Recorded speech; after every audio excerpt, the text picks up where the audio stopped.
meus caros alunos, vamos lá, vamos retomar o nosso curso de questões da banca FCC.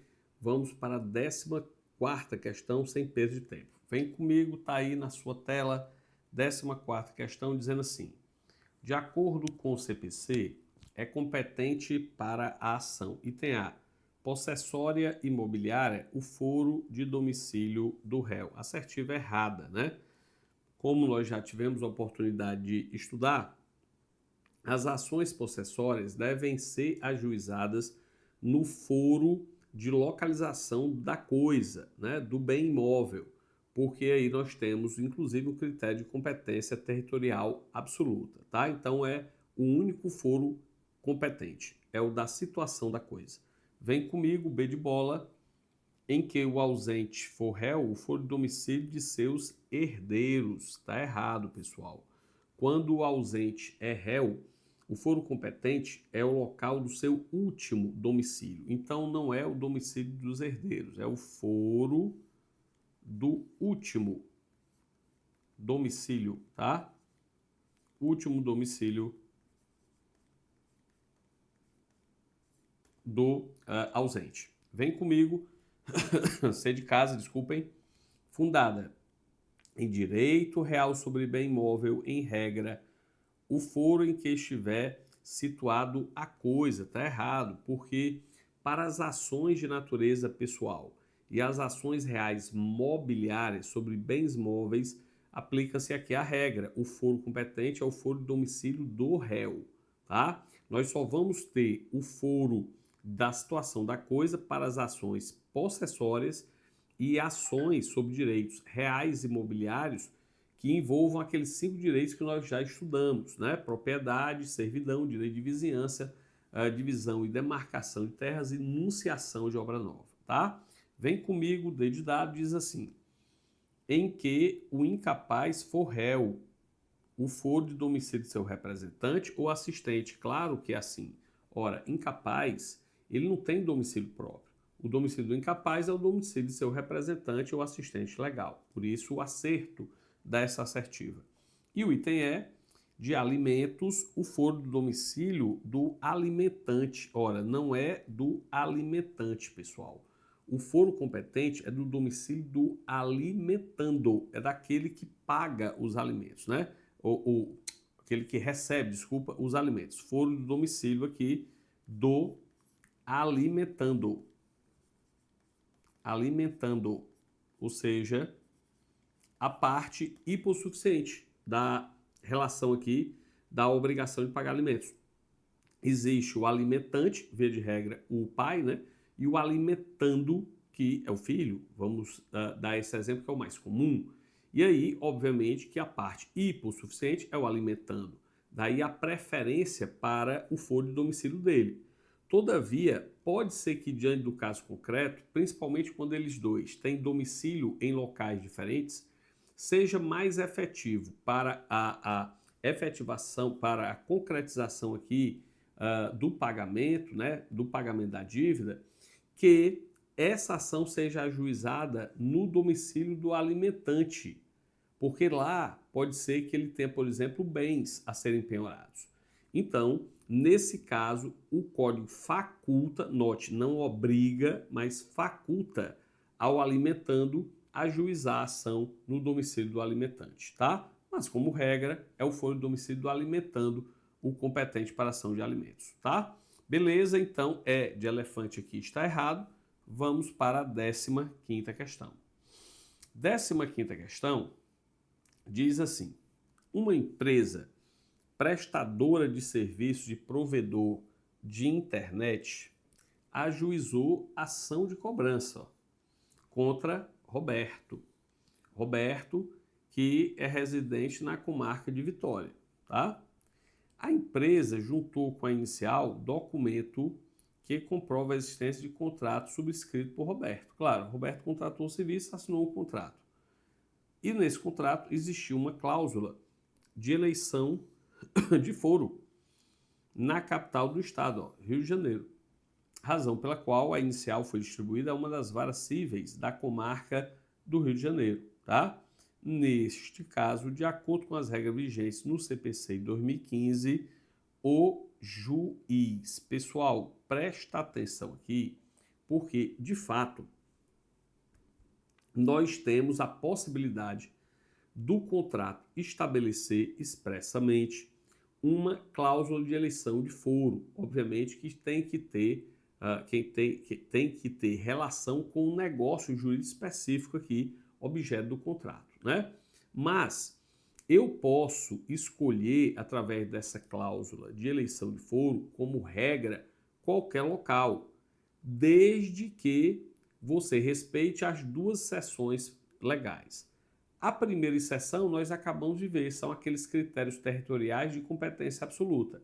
Num contrato, por exemplo, que envolva a aquisição de direito real imobiliário de propriedade, por exemplo, eu comprando um apartamento, uma fazenda, uma casa de você, não tem como a gente estabelecer um foro de eleição com liberdade. Por quê? Porque o único foro competente é o da situação do bem. É o local, a comarca onde este bem esteja localizado. Só existe essa possibilidade. E a outra situação é quando houver uma relação consumerista, tá? Quando essa relação envolver o Código de Defesa do Consumidor, que é o caso aqui. O Roberto é consumidor, contratou um serviço, uma prestação de serviço de internet. Então, a empresa, ela não pode, por via da cláusula de eleição, prejudicar um eventual direito de ação do consumidor.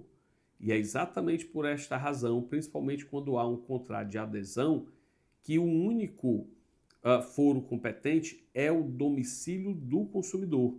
Então, esta ação não poderia, como diz a questão, ter sido ajuizada no Rio de Janeiro. Ela tinha que ter sido ajuizada aqui no município de Vitória, né, que é o domicílio do Roberto, como eu estou lendo aqui no enunciado. Então, veja que se for estabelecido foro diverso do domicílio do consumidor, há uma abusividade nessa cláusula aqui do foro de eleição. E o juiz, ele pode reconhecer de ofício a abusividade da cláusula do foro de eleição. Pode, desde que, não esqueça, antes da citação do réu. Então, o juiz, estudando o processo, diz que aqui está errado. Esse foro de eleição desrespeita a lei. Ele reconhece a abusividade e, por via de consequência, a sua incompetência para julgar a causa, e ele pode remeter de ofício isso para o foro competente, que no caso aqui é a comarca de Vitória. Mas, se o réu já foi citado, aí ele pode reconhecer a abusividade mediante provocação. Ele não pode mais conhecer de ofício. Vai depender, portanto, do momento em que o juiz vá reconhecer a abusividade. Se for antes da citação do réu, ele pode conhecer de ofício. Tranquilo? Vem comigo agora, vamos lá para as assertivas. Item A. Desculpem. Pode reconhecer de ofício a abusividade da cláusula de foro de eleição inserida em contrato de adesão. Reconhecer a sua incompetência e determinar a remessa dos autos à comarca de Vitória, até aí tudo bem, inclusive de ofício, e a qualquer momento do processo. Isso é que está errado, não é a qualquer momento do processo, como eu acabo de dizer para vocês, né? Depende se for antes da citação do réu. B. Pode reconhecer de ofício a abusividade da cláusula no contrato de adesão, mas não poderá reconhecer a sua incompetência. Está errado, ele pode, né? Desde que seja dessa maneira que eu acabo de lhes dizer. C de casa. Não pode reconhecer de ofício a abusividade da cláusula de foro de eleição. Pode sim, desde que seja antes da citação do réu, tá? D de dado. Pode reconhecer a abusividade da cláusula de eleição de foro inserida em contrato de adesão, beleza, até aí. Reconhecer a sua incompetência, beleza. E determinar a remessa dos autos à comarca de Vitória, inclusive de ofício, desde que eu faça antes da citação do demandado. Perfeito. Isso aqui é o detalhe. antes da citação do demandado. Porque depois de citado, aí o réu, incumbe ao réu alegar a abusividade da cláusula na sua contestação, beleza? Então, observe você que nesta situação da questão, ele não está dizendo aqui que o juiz ele vai reconhecer de ofício incompetência relativa, porque a gente já viu que isso não é possível. Mas o que ele reconhece de ofício é a abusividade da cláusula do foro de eleição e, por via de consequência, a sua incompetência, né? Por quê? Porque o motivo que ensejou a competência daquele foro onde o juiz atua foi a cláusula de eleição. Se ela é abusiva e ineficaz, é como se ela nunca tivesse existido. Então, na verdade, o que ele conhece de ofício é a abusividade e a ineficácia da cláusula. Ora, se é ineficácia, ele não tem mais competência. E aí ele remete para o órgão competente. Beleza? Beleza, pura D de dado. Vamos para a 16ª questão. 16ª questão diz o seguinte: Alcides reside em Fortaleza, mas possui imóvel em Juazeiro do Norte, que foi invadido por terceiro.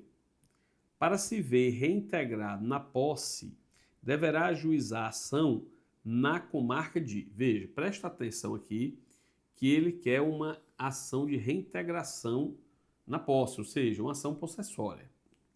Ele reside em Fortaleza, mas o imóvel está localizado em Juazeiro do Norte. Ora, pessoal, nessa situação, como nós vimos, se é uma ação possessória, o foro competente é o foro da situação da coisa. É a comarca onde o bem estiver localizado, que é Juazeiro do Norte. Nessa linha de ideias, vamos lá a analisar as assertivas. Item A, de Juazeiro do Norte, que possui competência absoluta para julgamento do processo. Perfeito, é isso aqui. Como a gente viu, nessas situações existe uma competência territorial absoluta, né? Que é descrita aí no item A. Vamos analisar as outras assertivas aqui. Deixa eu voltar, pronto. B, de Fortaleza, já está errado, não é Fortaleza.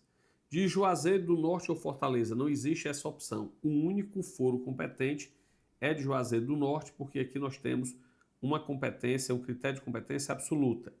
De domicílio do réu, já está errado, porque isso aqui é para ação real sobre bem móvel e ação de natureza pessoal. De Juazeiro do Norte ou do domicílio do réu, está errado, realmente. A de avião é a nossa resposta, único foro competente. Vamos para a 17ª questão.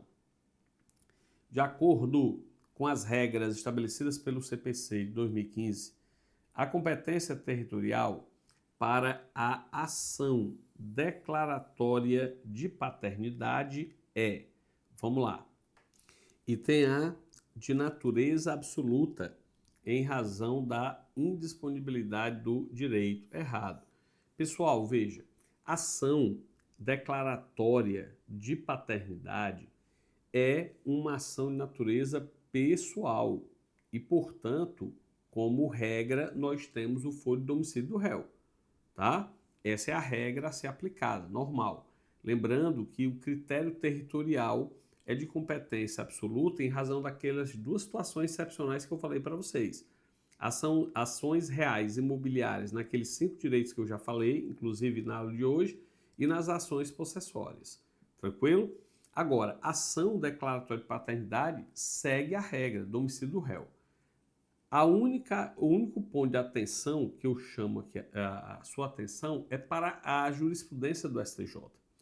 O STJ tem uma súmula, aliás, uma súmula muito antiga, é a primeira súmula do STJ, a súmula número 1, que ainda hoje é aplicada, que diz o seguinte: se houver ação de paternidade cumulado com alimentos, para efeito de competência, prevalece a ação de alimentos. E aí o foro competente será o de domicílio ou residência do alimentando.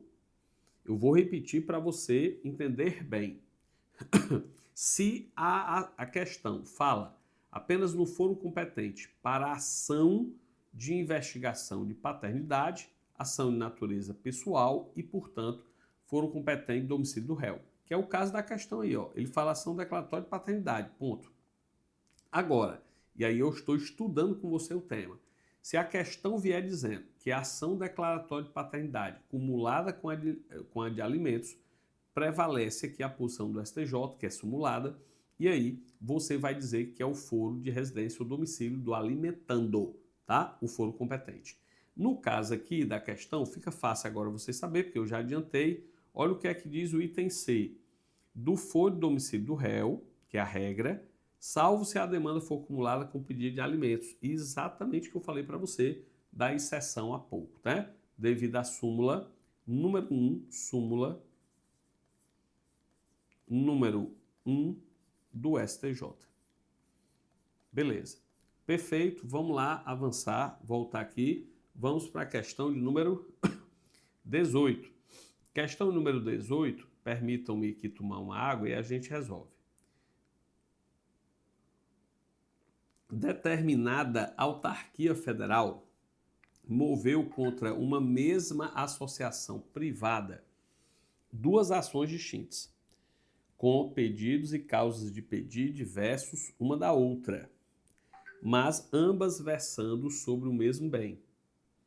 Os processos das ações foram distribuídos a diferentes varas da Justiça Federal.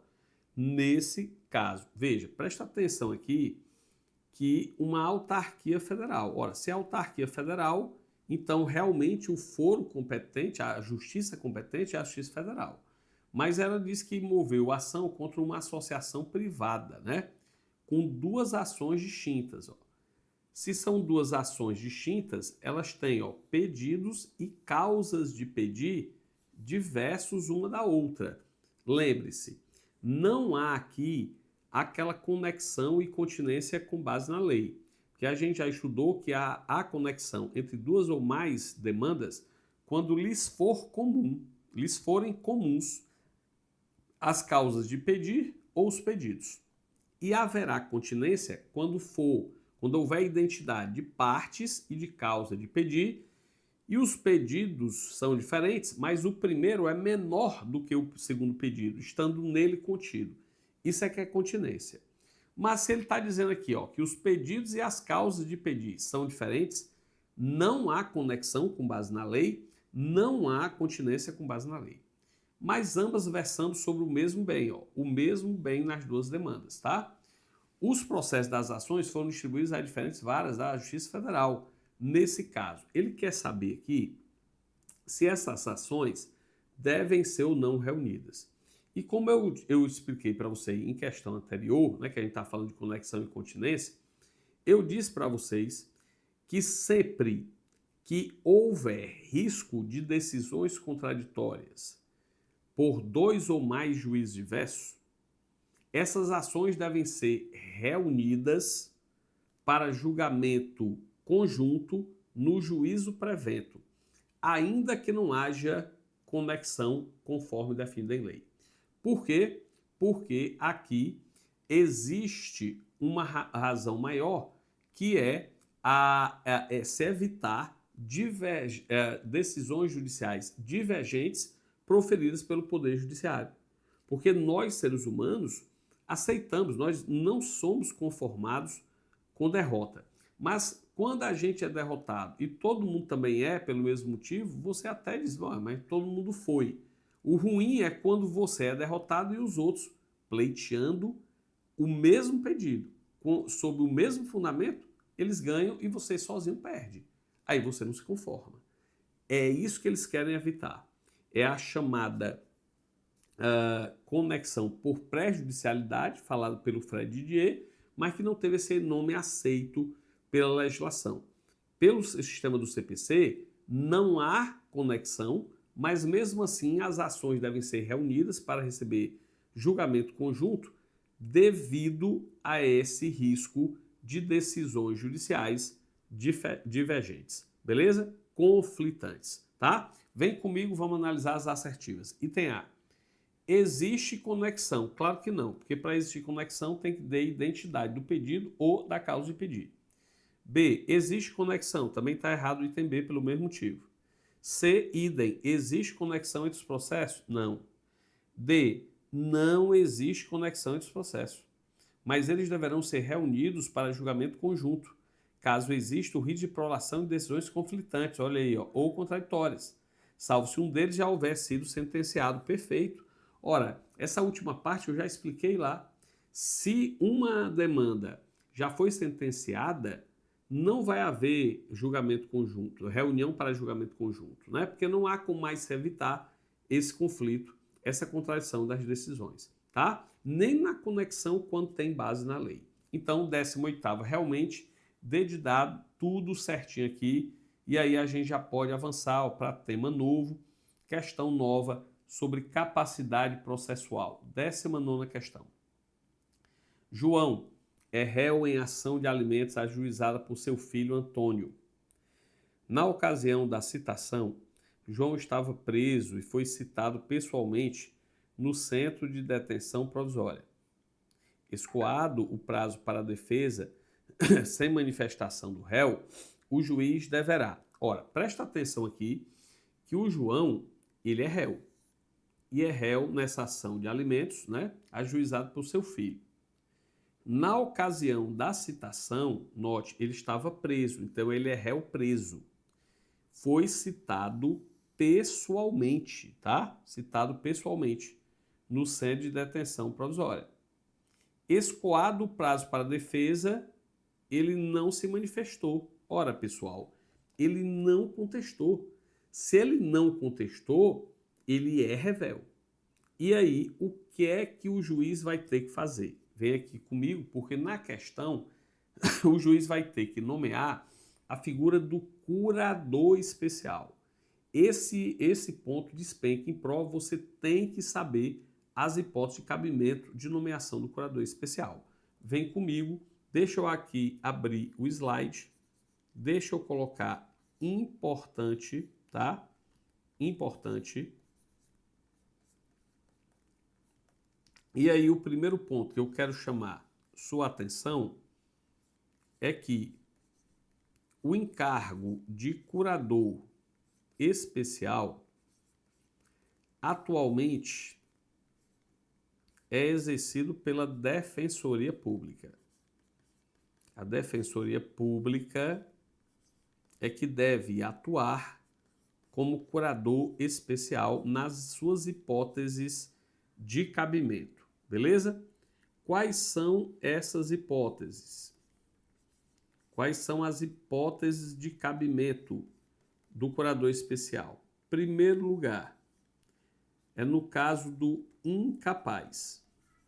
Mas qualquer incapaz? Não. Presta atenção que eu quero que você lembre que nós já estudamos que o incapaz, ele precisa ser representado em juízo. Representado ou assistido, a depender da sua faixa etária. E aí vem a pergunta, e se ele não tiver representante, como é que ele atua dentro do processo? Ou se houver conflito de interesse, colidência de interesse com o representante, como é que ele atua? Veja, ele não atua, né? Se não houvesse a figura do curador especial. Nesse caso, se nomeia curador especial. Então, note, o incapaz que não tiver representante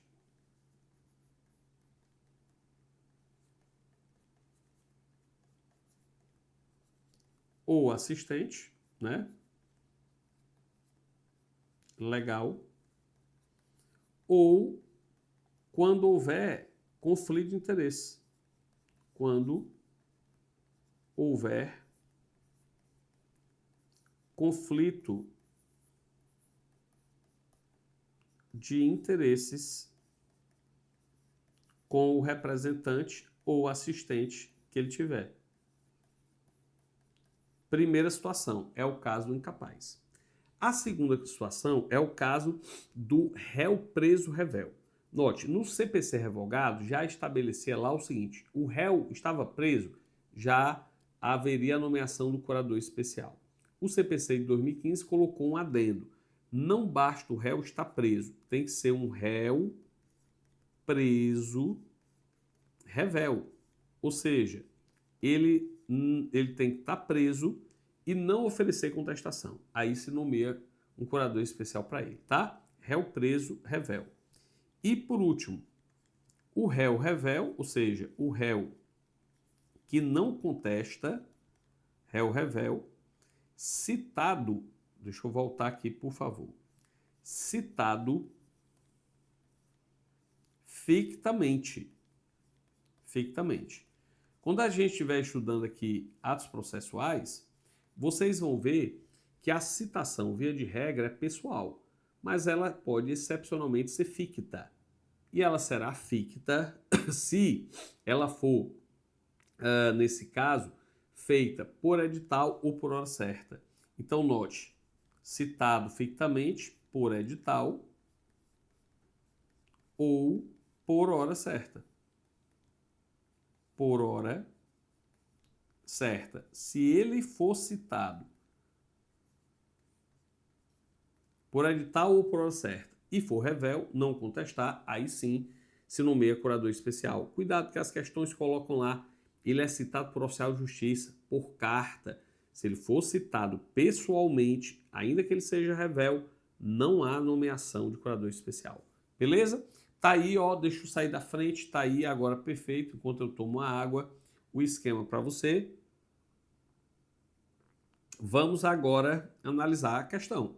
Ora, ele foi citado, está preso e é revel porque ele não contestou.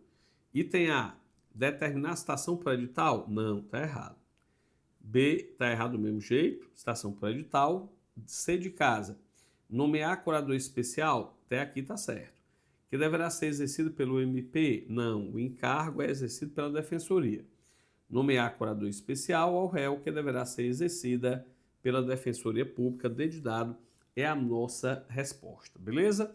E aí, a gente já pode, ó, partir para a questão de número 20. Questão de número 20 diz assim: em ação promovida contra a União, o pedido foi julgado improcedente.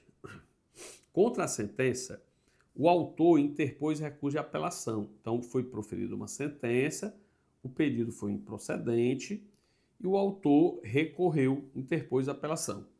Detectando a irregularidade da representação processual do autor por vício de subestabelecimento outorgado depois da prolação da sentença ao advogado, subscritor do recurso, o relator determinou ao apelante a correção do vício em 5 dias. Veja, pessoal, quando houver uma irregularidade, ainda que seja de representação, né, processual, muita atenção, não vai se extinguir diretamente o processo em julgamento de mérito.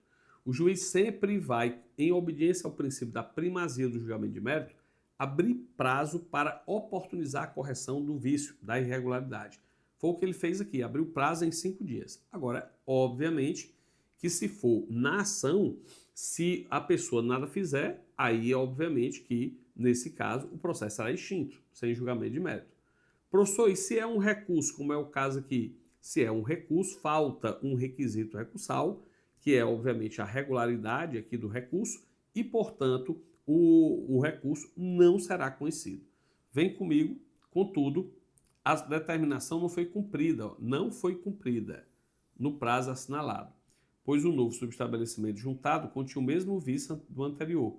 Nesse caso, de acordo com o CPC, o relator item A considerar o apelante o prazo derradeiro de 48 horas para a regularização do vício. Não se concede mais prazo, pessoal, tá? B, decretará a revelia do apelante. Tá errado. Não há revelia aqui, ele interpôs recurso. Revelia a ausência de contestação. C, decretará a extinção do processo em resolução do mérito. Se fosse na demanda, como eu estou dizendo, aí ele extingue o processo em julgamento de mérito. Mas nós estamos na fase recursal. E quando não se corrige alguma determinação judicial, o recurso não será conhecido. Olha o que é que ele diz aí, ó. Nesse caso, voltando para a questão. Dedidado não conhecerá do recurso exatamente a nossa resposta. O recurso não será conhecido, tá? Então, cuidado com essa nossa resposta. E aí a gente pode terminar o bloco com a questão 21. Considere que serão representados em juízo ativa e passivamente. Leia, releia sempre que possível o artigo 75 do CPC. Despenque em prova. Veja comigo, olha o que é que está sendo dito aí. 1. A União será representada pelo Procurador-Geral da República? Errado. A União é representada em juízo pela AGU, Advocacia Geral da União. Pelo amor de Deus, não fale AGU. Não existe negócio de AGU. É AGU, beleza? 2. O Estado e o Distrito Federal por seus procuradores. Perfeito. Estado e DF pelos seus respectivos procuradores. 3. O condomínio pelo administrador síndico. Perfeito também. Administrador ou síndico pelo condomínio. E a massa falida pelo inventariante. Não. A massa falida é representada pelo administrador judicial. Tá? Cuidado aqui, porque existem algumas pessoas formais, né, que são muito perguntadas em prova, como, por exemplo, a massa falida, que é essa que ele está dizendo, que é representada em juízo pelo administrador judicial. O espólio é que é pelo inventariante, o condomínio pelo o administrador contratado ou pelo síndico, né? E a herança vacante ou jacente por um curador, nomeado pelo juiz. Então, cuidado com esses aí, principalmente, tá? Outro ponto de preocupação é com os entes públicos, a União, os estados, DF e municípios, tá? Cuidado que em relação ao município, o prefeito pode atuar em juízo em nome do município, mas quando não há procuradoria ainda instituída. Se houver, é a PGM, Procuradoria-Geral do Município, que representa o município, tá? Então vamos ficar por aqui. Na próxima aula a gente já começa com a questão 22. Forte abraço, até a próxima.